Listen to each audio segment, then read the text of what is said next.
Scopophobia is the irrational fear of being persistently stared at or watched. For most people, I feel being watched is one of those things that is just universally feared.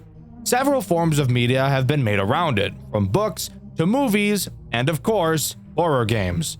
But what about FNAF games?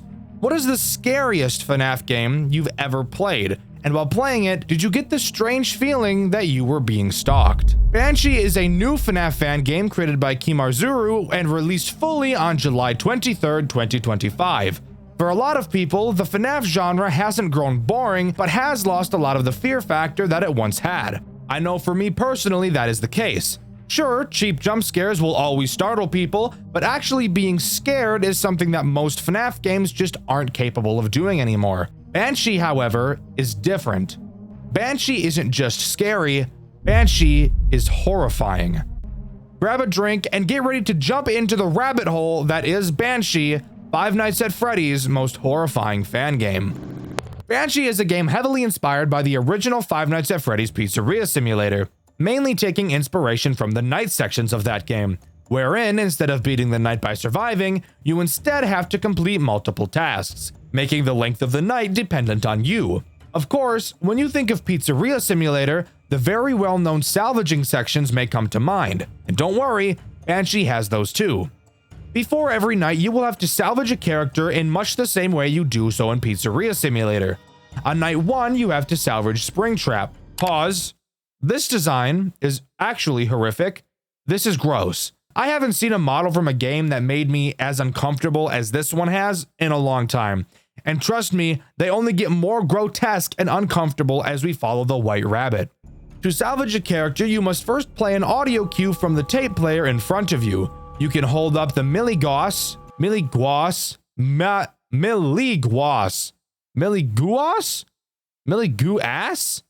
I don't know, to measure the animatronic's aggravation.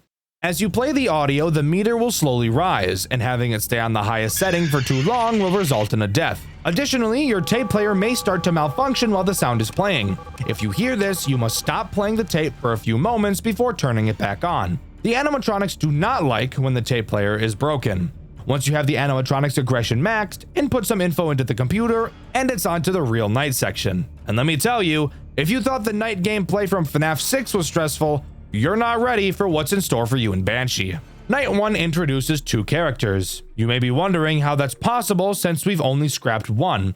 And that's because one of the 2 characters was in your restaurant from the beginning, that threat being Yellow Bear. Ooh. Wait, am I not safe? Why do I get the feeling that I'm not safe? What the fuck was that? But before we can talk about the threats this night has to offer, we first need to talk about the tasks at hand and our environment. In our office, we obviously have a computer, as well as the doors to our left and right, and a window in front of us. Pressing Control will open up our computer, and this is where the first stressful mechanic comes into play. Unlike most FNAF games, where you have your mouse as the main source of user input with the occasional control key, Banshee makes use of your entire keyboard. No, I'm not joking. Your computer has 2 screens, your command screen and your camera screen.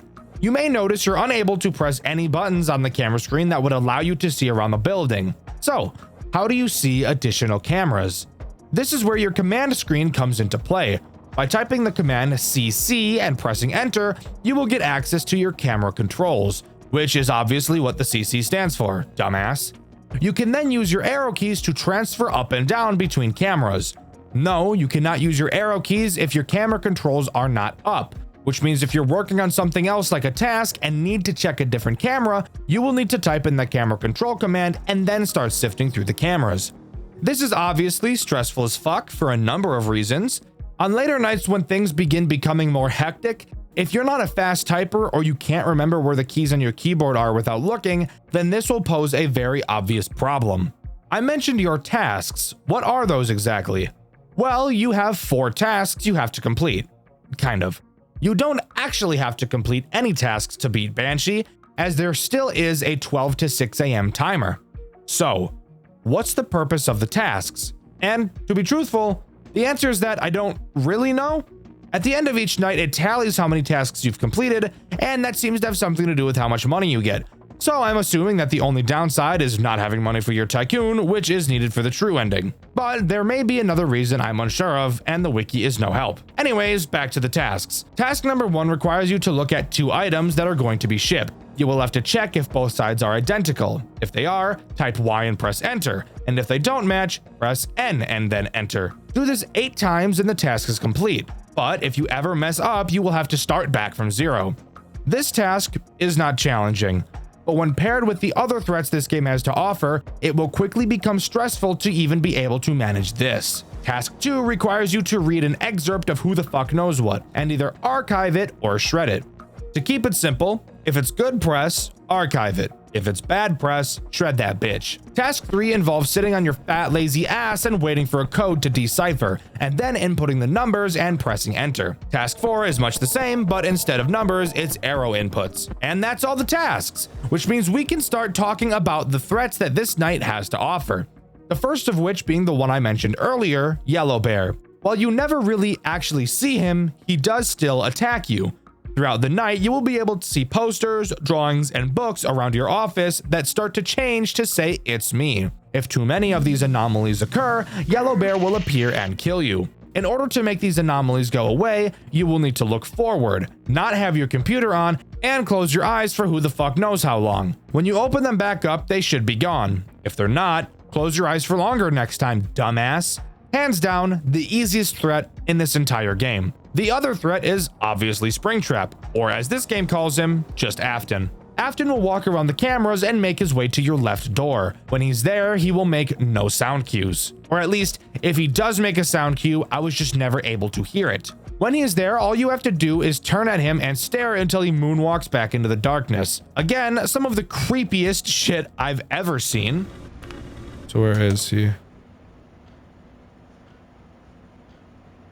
What the fuck was that? Oh my god, that's actually so fucked. Dude, that's actually so fucked up.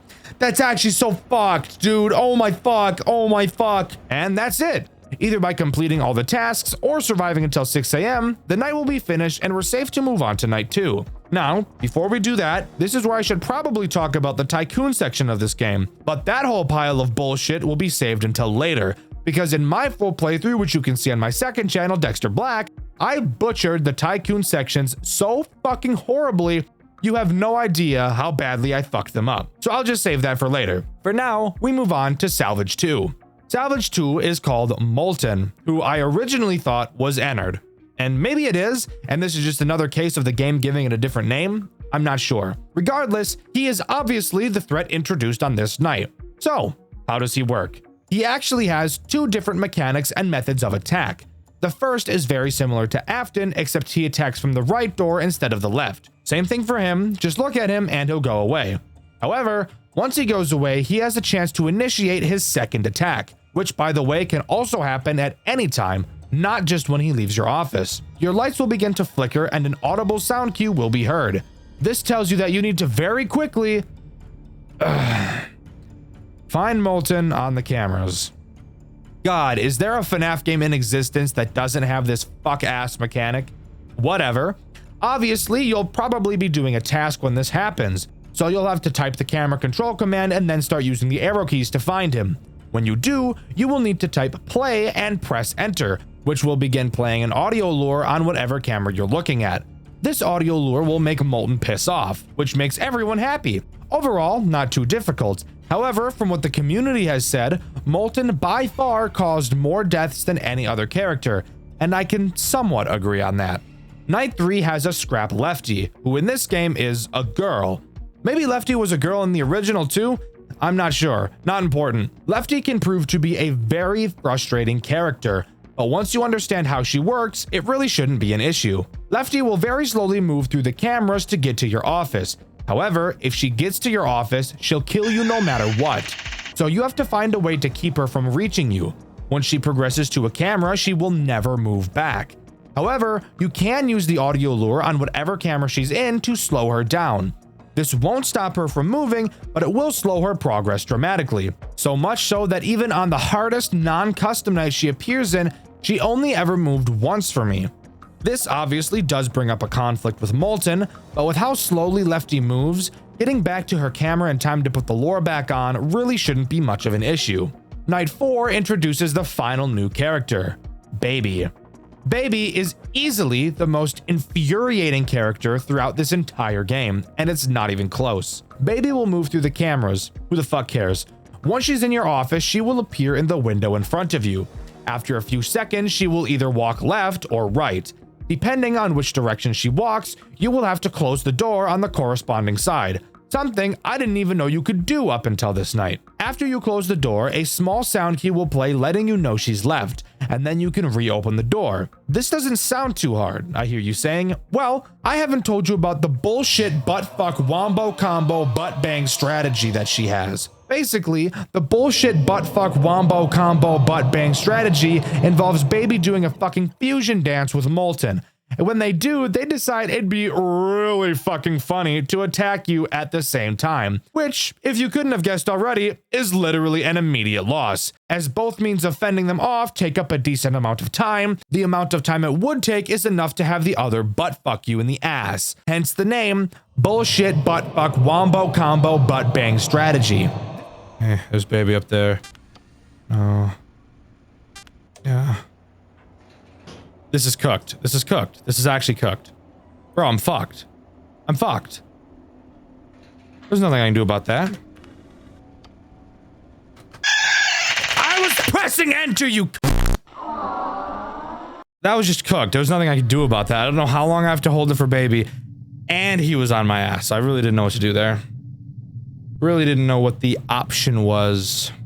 This is really the only huge RNG problem this game has, and it doesn't happen nearly as often as something like Torbani Vent AIDS does. Finally, we have Night 5, which is an interesting night, to say the least, as it's actually easier than Night 4. Sure, the animatronics are more aggressive, but I still think overall it's probably easier than Night 4 is. No new threats are added, however, one of them is removed. That being Lefty. What is the reason for having Lefty not present on this night? I'm really not sure. So this night goes just about as well as you'd expect it to. And with that, the game is over. We get a final monologue from Henry as he burns down the building with us inside, mentioning how he didn't want us to go, but he needs to bring his daughter back. I'm gonna be honest, I don't give a fuck about this ending. You wanna know why? Because it's not canon in any way. Yeah, this is the bad ending, by the way. The true ending has a lot to do with the Tycoon sections of the game. And god damn it, that means it's time for me to go over this bullshit. First, let's go over how I fucked up this Tycoon section as hard as I did. When you first load up the game and open the Tycoon section, this is what the Tycoon looks like. Fantastic. Looks like we're going to build off of this. Pretty interesting and different from the original. Wanna know the fucking hilarious part? The game expects you to press this button and erase your Tycoon save data so that the tutorial for the Tycoon section will begin playing. Does it tell you to do this? No. So why the fuck would I even think to do it? Sure, I pressed the button and saw the message to erase the save in my playthrough, but this is literally the first time I'm seeing the Tycoon. Why in God's green fuck would I think to reset the data of the Tycoon when I've never seen it look any different? I'm expecting to get comments calling me stupid for not figuring this out, but fuck you. You wouldn't buy a game, start the game up, and then think, actually, before I start playing this brand new game I've never played before and is brand fucking new, I should reset the save data for it first. You would never think of that. I'm sorry, this is just the most retarded thing I've ever seen. There is literally no indication whatsoever that I should reset the save. If there was indication, then there wouldn't be an issue, but there isn't. I'm just shown the Tycoon and that's it. But hey, let's just relax for a moment and pretend like this part of the game actually makes sense. What exactly do you do? Well, you obviously go through the tutorial and learn how to play the Tycoon, and then can get to building. And then from there, it's just Pizzeria Simulator. Buy things from the catalog and add them to your pizzeria to get points and level up. Fantastic! Completing the tasks during the nights will give you the money you need to buy more in the Tycoon sections as well. Fantastic! Now, after completing night 1 is where the game starts to get a bit interesting. On the main menu, after completing night 1, you will see this big red box. Clicking on it will reveal a statue of a Banshee. Turning it to its side will reveal a note describing that you need to look northwest to find a key. Wait one night and look again to find a door, presumably that the key would be used in. Going to your Tycoon and scrolling all the way northwest, you'll be able to see a small red dot. Clicking on it will reveal a golden rose, which is presumably the key that was referenced in the note. Now, pause. I'm going to complain here again about how I fucked this up so badly. I had no idea that the map could be scrolled. Why? Because I was never taught in the tutorial, and I never saw the tutorial for reasons explained earlier. However, what I did do was click around the top northwest corner of the screen looking for this key. Clicking the big sign reveals a very dark red screen with some random text that'll become important later. So, this leads me to believe that this was the thing northwest that I was supposed to see. I thought I was doing the right thing. This series of coincidences is actually insane. Sure, there's no literal key here, but that led me to assume that the key was a metaphor for something else. Now tell me, would it be unreasonable for me to suspect some kind of retarded metaphor from a FNAF game?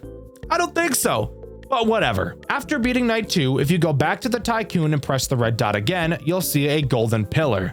Altar? I don't fucking know what this thing is. You can place the rose you got from the previous night there, which reveals a drawing of the marionette, the same drawing that you can see in your office above your computer. During night 3, if you click the marionette poster, you'll see what I believe to be a chair and a clock. I think. I have no idea what I'm looking at. You can push the chair underneath the clock and the pendulum of the clock will fall. You can then collect the pendulum. You will then get kicked out of the night back to the title screen. Clicking on the red box again will show the statue once more. You can then take the pendulum and place it into the stomach of the statue. Seriously, don't read into this too much. This is some fucked up Aoni type puzzle. Don't read into it, just accept it. After completing night 3, if you click the red box again, you'll get a cutscene. In it, you'll see clouds parting in the sky and a code appears behind them, along with the text, "The safe." Then you can go into your Tycoon, and instead of typing Tycoon into the directory, you can type clown, which will start up a remake of the clown minigame from Pizzeria Simulator. You can also play the ball pit minigame and Midnight Motorist. As I'm sure you could have guessed, the Midnight Motorist minigame actually serves some sort of importance. This minigame plays a lot differently than the original. It's a text-based adventure rather than a side-scroller. In it, you can walk around a forest and look at trees, something you all have never done before. Searching some of the trees, you can find a pendant. Walking to a lake, you can find an old man fishing. This person is who I assume to be Old Man Consequences. If you talk to him, he'll tell you the story of a girl who found a rabbit. The rabbit eventually dies and her father gets her to bury it. Later, she digs up the corpse only to find that the rabbit's fur had turned yellow. Oh my god, guys! Like Spring Bonnie, do you get it? Can you fucking believe it? Oh my god, I'm gonna bounce up and down, dropping my cheeks and testicles all over my desk! Oh yeah, you can also give the old man the pendant you found and he'll say that it belonged to her. Looking in some more trees, you can find blood-stained glasses. If you bring them to a man by a house, he'll tell you that they were your brothers. After beating night 4, you should be able to buy the safe item from the Tycoon. We'll get to that later. Clicking on it will prompt you to type in a code. Typing in the code we saw in the cutscene earlier will open the safe, revealing a picture of a locked gate inside. After buying everything else in the Tycoon section, if you load the original version of the Tycoon and click the logo, you'll be sent to the gate. If you've done everything correctly, clicking on it will spawn you onto a boat. On the boat, you're told a story. Once again, I assume this story is being told by Old Man Consequences. He tells the story of Charlotte, Henry's daughter, the girl who was pushed outside of the pizzeria in the rain and left outside where she was later found dead. The story is abruptly ended by the line, "She isn't there anymore, Henry." Finally, if you've done everything properly and at the right times, when you enter night 5, the puppet will be present, likely being the reason Lefty isn't there. The puppet acts as this game's final boss. So let's quickly go over her mechanics. The puppet can appear in any of your 2 doors. When she does, simply close the doors and she'll go away. Additionally, she will play a laughing sound cue. When she does, you must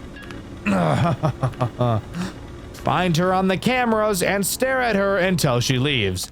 And as far as I'm aware, that's all that she does throughout this night. That may not seem like a huge issue, but of course, when paired with everything else and the bullshit buttfuck wombo combo butt bang strategy at the same time, this can be a very stressful night. But if you manage to beat it, you'll get one last cutscene.